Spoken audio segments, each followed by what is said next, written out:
ఈ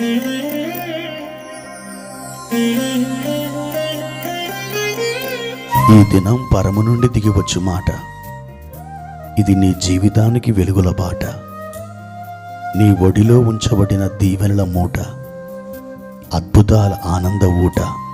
జనవరి 30 సంవత్సరమంతా మీరు బైబిల్ చదివి ముగించడానికి ఈరోజు మీరు చదవవలసిన లేఖన భాగం ఉదయం పాత నిబంధన నుండి నిర్గమాకాండము 23, 24 అధ్యాయములు, సాయంత్రం క్రొత్త నిబంధన నుండి మత్తయి సువార్త 20వ అధ్యాయము 1 నుండి 16 వచనం వరకు.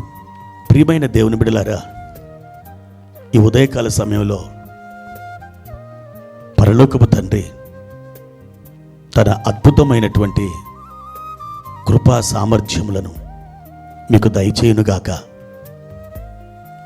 మీరు చురుకైన వారిగా ఈ దినం నడిపించబడుటకు దేవుని ఆత్మ మీకు సహాయము చేయబోతున్నారు. ఈరోజు మీరు ధైర్యముతో ముందుకు సాగండి. ఆయన అందరికీ ఉపకారములు చేయు దేవుడు. ఎప్పుడు కూడా ఆయన మిమ్మల్ని దాటి వెళ్ళడు. ఆయన మీతోనే వచ్చుచూ ఉన్నాడు. మీరు ఎక్కడ ఆగితే ఆయన అక్కడ ఆగిపోతున్నాడు. మీరు ఎక్కడ కూర్చుంటే అక్కడ ఆయన కూర్చుంటున్నాడు.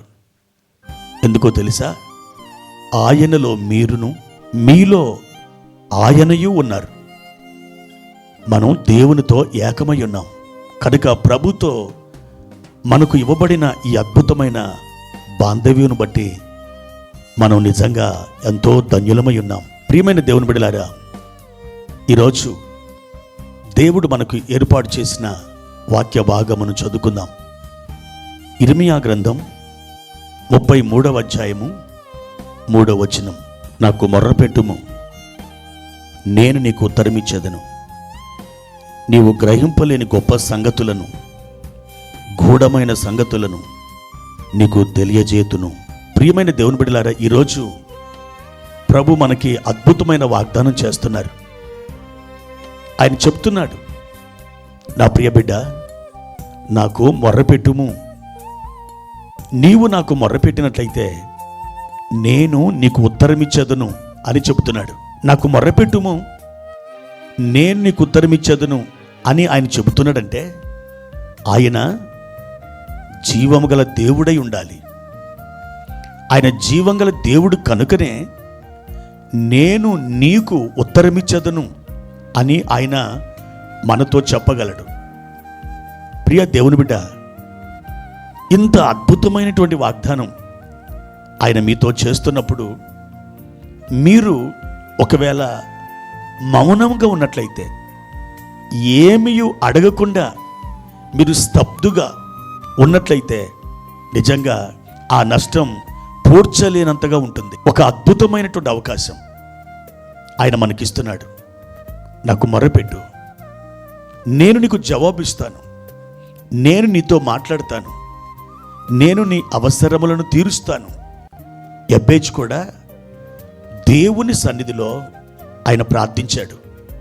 ఇశ్రాయేలీయుల దేవుని గూర్చి మొరపెట్టి, నీవు నన్ను నిశ్చయముగా ఆశీర్వదించుము, నా సరిహద్దులను విశాలపరచుము, నీ చెయ్యి నాకు తోడుగా ఉంచుము, కీడు రాకుండా అందులో నుండి నన్ను తప్పించుము అని ఆయన ప్రార్థన చేసినప్పుడు అతడు మనవి చేసిన దానిని దేవుడు ఆయనకు దయచేసెను అని మనం చదువుతాం. మీరు 1 దినవృత్తాంతాలు 4వ అధ్యాయము 9, 10 వచనాలు చదువుకోండి. మన దేవుడు ప్రార్థన ఆలకించువాడు, మన మొరలను వినే దేవుడు.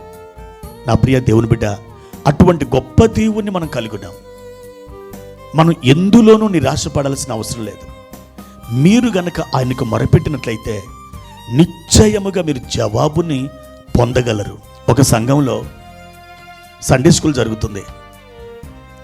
ఒక 10 మంది పిల్లలు ఆ ఊరికి దగ్గరలో ఉన్నటువంటి అడవిలో ఆడుకోవడానికి వెళ్ళారు.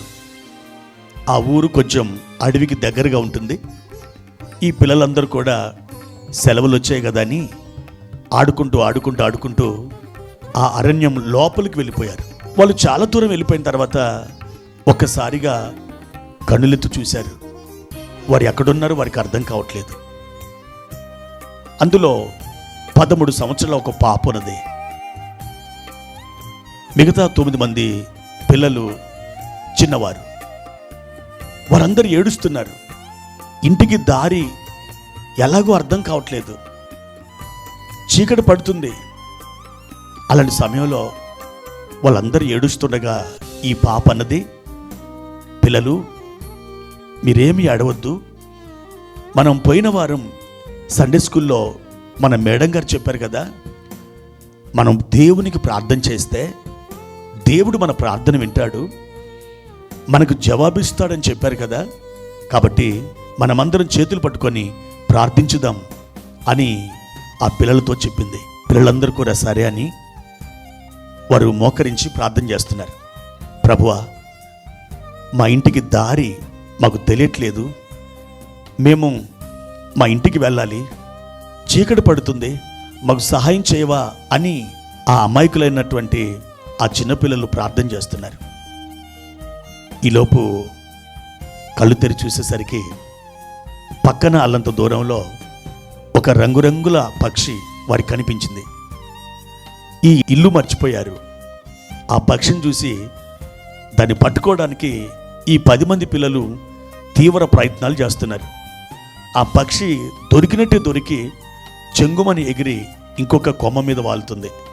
మరలా అక్కడికి వెళ్ళారు. మళ్ళీ దాన్ని పట్టుకొని పోయారు.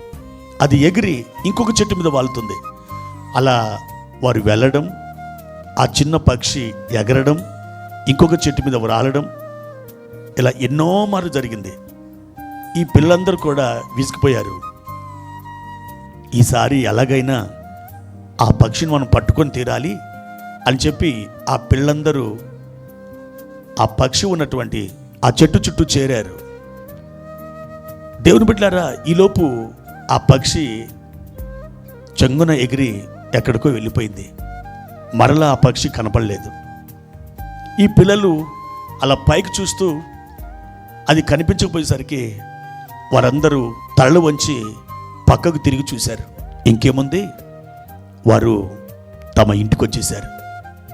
దేవుడు ఆ పసిపిల్లల ప్రార్థన విని ఒక పక్షిని పంపి ఆ పక్షి మీద వారి దృష్టి మరల్చి ఆ పక్షి వారి ఇంటి వైపే సాగి వెళ్ళేటట్టుగా ఆయన చేసి ఆ విధంగా చిన్న బిడ్డల ప్రార్థన ఆలకించి వారిని తమ గృహాలకి చేర్చడం జరిగింది. ఎంత గొప్ప అద్భుతం! ప్రియమైన దేవుని బిడ్డలారా, మీరు ఏ పరిస్థితుల్లో ఉన్నా దేవుని సన్నిధిలో ప్రార్థించండి. తప్పకుండా ఒక జవాబుని ఆయన మీకు ఇస్తారు. అద్భుత రీతిలో, ఆశ్చర్యకరమైన రీతిలో ఆయన సహాయాన్ని మీరు పొందుతారు. ఎందుకంటే నువ్వు మోకరించి ప్రార్థిస్తున్నటువంటి దేవుడు జీవము గల దేవుడు. ప్రార్థన. ప్రియమైన తండ్రి, మీ ఘనమైన నామానికి వందనాలు. ఈ ఉదయకాల సమయంలో ప్రభువా, మీరు నాతో, మా అందరితో ఎంతో స్పష్టంగా మాట్లాడినందుకు వందనాలు. ఈ ఉదయకాలం మా ప్రియులను మీరు ఆశీర్వదించండి. వారు ప్రార్థించుచుండగా వారి మొర్ర మీరు ఆలకించండి. వారికి మీరు జవాబును దయచేయండి. ఏ విషయమై మీ సన్నిధిలో ప్రార్థిస్తూ వస్తున్నారో ఆ మనవిని మీరు ఆలకించి జవాబును దయచేసి మీరు వర్ధిల్ల చేయమని అడుగుచుంటున్నాను. కృపాక్షేమములతో నింపి బలపరిచి వర్ధిల్ల చేయమని ఘనత, మహిమ, ప్రభావాలు మీకే అర్పిస్తూ యేసుక్రీస్తు నామంలో ప్రార్థించి అడిగి వేడుకుంటున్నాము తండ్రి. ఆమెన్.